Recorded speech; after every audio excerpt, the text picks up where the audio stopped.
Assalamualaikum students, start our new topic with the new video. Market structure. Market structure में ये होता है कि सबसे पहले हम इसकी डेफिनेशन को रीड कर लेते हैं। Market is a space. ये कोई भी स्पेस होती है, जियोग्राफिकल भी हो सकती है, वर्चुअल भी हो सकती है, मतलब फिजिकल भी हो सकती है और ऑनलाइन भी हो सकती है। Where buyers and sellers meet and economic transactions, transfer of goods services in lieu of money, जहाँ पे बायर्स और sellers, large number of buyers होते हैं, लार्ज नंबर ऑफ सेलर्स जो हैं वो मिलते हैं आपस में, अपनी ट्रांजैक्शंस को सेल करते हैं। और इकोनॉमिक ट्रांजैक्शंस होती हैं, मतलब मनी की फॉर्म में ट्रांजैक्शंस होती हैं।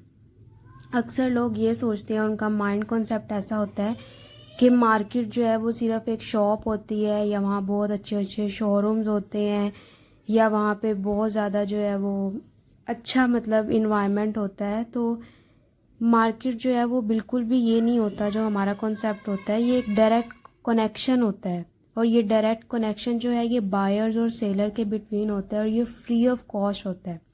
मार्केट में कोई भी स्टैंडर्ड या लेवल की बात नहीं होती, इसमें सिर्फ बायर्स और सेलर्स रिक्वायर्ड होते हैं।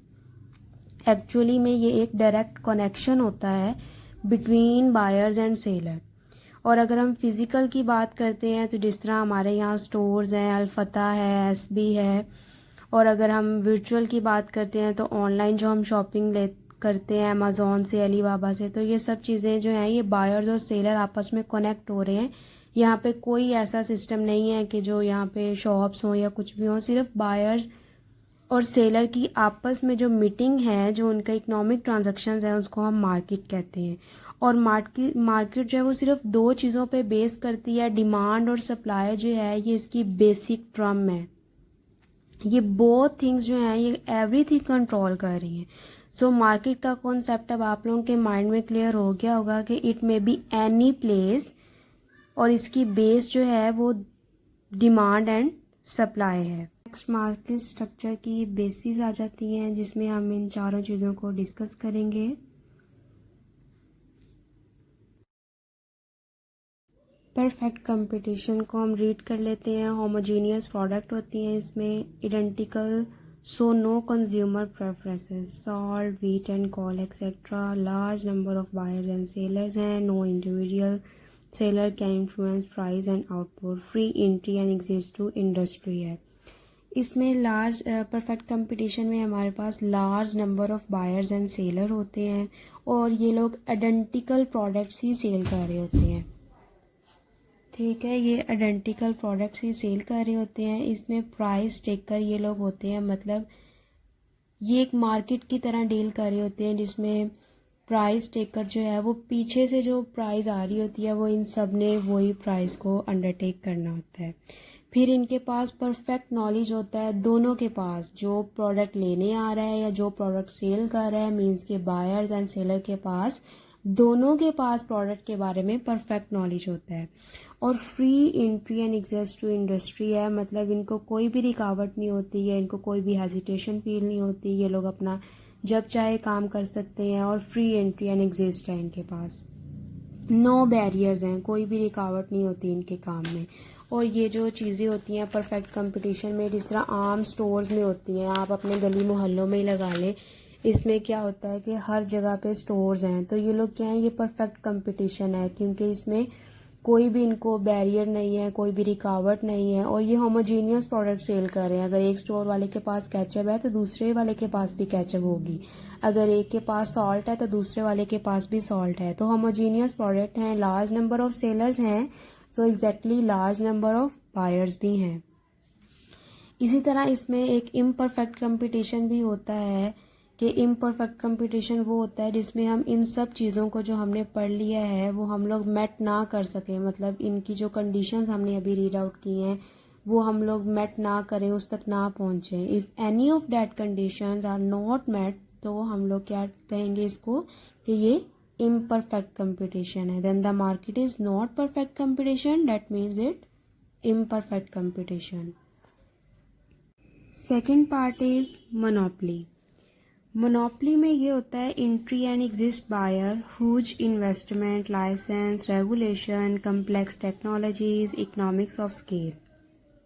no close substitute of that product, single seller firm is industry, full control over supply, influence over price, hence firm is price maker.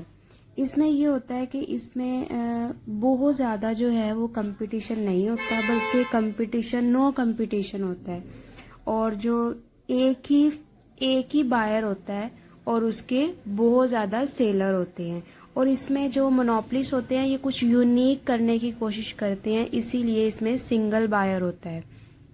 और ये सिंगल बायर होते हैं तो ये प्राइस डिसाइडर भी होते हैं, मतलब इनका कंप्लीट कंट्रोल होता है अपने जो भी बिजनेस है या अपना मार्केट में।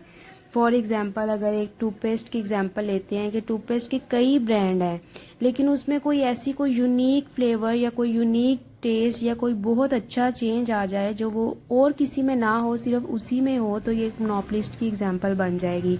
जिस तरह आपको पता है आईफोन जो है वो भी एक मोनोपलिस्ट अडॉप्ट कर रहा है, क्योंकि आईफोन जो है बहुत ज़्यादा एंड्रॉयड फ़ोन है, सैमसंग है, हवावे है, सब लोग क्या है एक जैसा एंड्रॉयड सिस्टम दे रहे हैं, लेकिन जो आईफोन है वो मोनोपलिस्ट दे रहा है, उसकी प्राइस में थोड़ा सा डिफरेंस आ जाता है।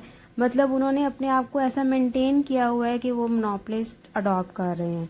तो इसमें जो है ये कोई इसमें कंपटीशन नहीं होता, इसमें जो प्रोडक्ट की कॉस्ट है वो ऑब्वियसली सेम ही होगी, क्योंकि प्रोडक्शन अगर उनकी सेम हो रही है, लेकिन सोसाइटी के लिए वो कुछ ऐसा डिफरेंट क्रिएट उसमें उस प्रोडक्ट में कुछ ऐसा डिफरेंस क्रिएट कर देते हैं जिसकी वजह से हमें लगता है कि ये प्रोडक्ट जो है ये सबसे ज़्यादा अलग प्रोडक्ट है। ठीक है, और ये प्राइस डिसाइडर भी होते हैं, इन्हें कोई भी फर्म या कोई भी ऑर्गेनाइजेशन नहीं कहती कि आप इसको इस प्राइस पे सेट करो, आप इसको इस प्राइस पे सेट करो, जब पता है कि वो खुद ही अपने बिजनेस को या अपनी मार्केट को कंट्रोल कर रहे हैं, वो सबसे ज़्यादा यूनिक प्रोडक्ट दे रहे हैं, यूनिक फीचर्स प्रोवाइड कर रहे हैं, तो इट्स मीन कि वो अपनी प्राइस भी खुद ही डिसाइड करेंगे। Third party is oligopoly. Oligopoly को रीड कर लेते हैं, differentiate product which has closer substitute. इसमें जो प्रोडक्ट्स हैं वो डिफ्रेंशिएट हो सकती हैं, लेकिन उसका सब्सिट्यूट बहुत ज़्यादा क्लोजर होगा, मतलब मिलती जुलती चीज़ें होंगी। ब्रांड जो हैं वो ज़्यादा होंगे, मतलब बायर्स जो हैं वो फ्यू बायर्स होंगे, और वो अपनी अपनी अलग अलग चीज़ें प्रोड्यूस कर रहे होंगे, लेकिन थोड़ा बहुत जो है उसमें डिफरेंस होगा, इतना ज़्यादा डिफरेंस नहीं होगा। फ्यू सेलर्स होंगे, sellers enjoy a considerable control of the market, complete interdependence among seller, some control over prices. इनकी कुछ जो है वो हाफ इनका प्राइस के ऊपर कंट्रोल भी होता है और हाफ जो है वो प्राइस के ऊपर कंट्रोल भी नहीं होता। होमोजीनियस प्रोडक्ट्स होती हैं, और उसके बाद perfect oligopoly aluminium, copper, iron, steel. Heterogeneous product imperfect on differentiate oligopoly by cars and TV etcetera. जिस तरह कार्स की एग्जांपल लेते हैं, इसमें मित्सुबिशी है, टोयोटा है, होंडा है, सुजुकी है, तो ये सब लोग एक जैसी ही प्रोडक्ट मतलब बना तो ये गाड़ी ही रहे हैं, लेकिन इसमें थोड़ा बहुत जो है होमोजीनियस डिफरेंस ये रख रहे हैं, मतलब उसका क्लोजर सब्सिट्यूट भी दे रहे हैं। और ये इसमें लार्ज नंबर ऑफ फर्म नहीं होती, इसमें फ्यू फर्म्स होती हैं, और बायर्स जो हैं वो इसमें लार्ज होते हैं। Few firm serve the whole market, few firm control the entire market. तो लास्ट पॉइंट है वो है डोपली। डोपली जो है वो ओगोपोली की फॉर्म है, जिसमें टू फर्म जो हैं वो कंट्रोल करती हैं मिलके किसी भी प्रोडक्ट या सर्विसेज के लिए। इसमें कंडीशन ये होती है, इसमें कंडीशन मस्ट बी मेट करनी होती है कि दो फर्म जो हैं वो काम करेंगी, दो फर्म मिल के काम करेंगी, और इसमें लार्ज नंबर ऑफ बायर्स होते हैं और फ्यू सेलर्स होते हैं, लेकिन इसमें जो कंडीशन है वो यही होती है कि टू फर्म्स होंगी। अगर जाहिर सी बात है अगर जो है वो फ्यू सेलर्स हो जाएं तो ये तो ओगोपोली की फॉर्म हो जाएगी, लेकिन डुप्ली में क्या है, ये फॉर्म ओगोपोली की है, लेकिन इसमें दो फर्म जो हैं वो कंट्रोल करती है मिलके। There must be two firm in the market.